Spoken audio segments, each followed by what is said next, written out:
कलाहांडी जिला भवानीपटना सदर ब्लॉक अंतर्गत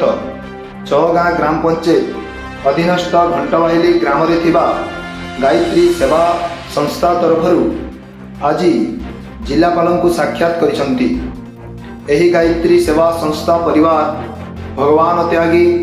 चैतन्य माझी वैद्यराज धर्मनायक आज नूतन जिलापाल पावार सचिन प्रकाश को साक्षात करी जिलापाल को मानपत्र और उपढौकन दे सम्मानित करने सह विभिन्न समस्या को नहीं आलोचना करथिले। अनेक जिलापाल आइछन जगह को अनेक जिलापाल आसिक काम किछि करिकर परिवर्तन हो जाइछन, किंतु मोर हृदय चाहला वर्तमान जेन जिलापाल अछन सचिन पावर प्रकाश नामक युवपीढ़ी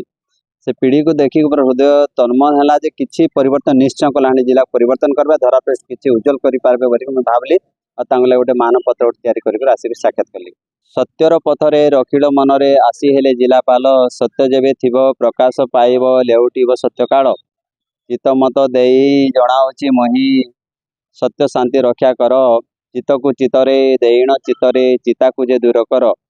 न रहिब मान नाही बड़ सान निश्चय पाइब मान न धरिब मान गौरव गंजन जे गुरुजन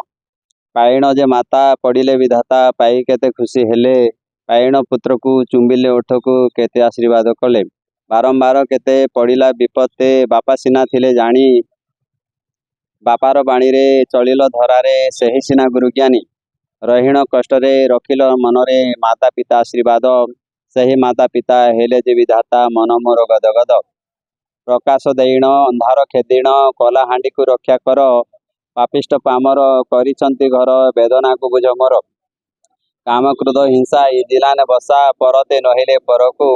कर्मर फल होइब जे फल कर्म खेदिब कर्म को सचिन पावार प्रकाश 9टा जेन लेटर अच्छे 9टा लेटर रे 9टा गुण को लिपिबद्ध करके लिखा जाए।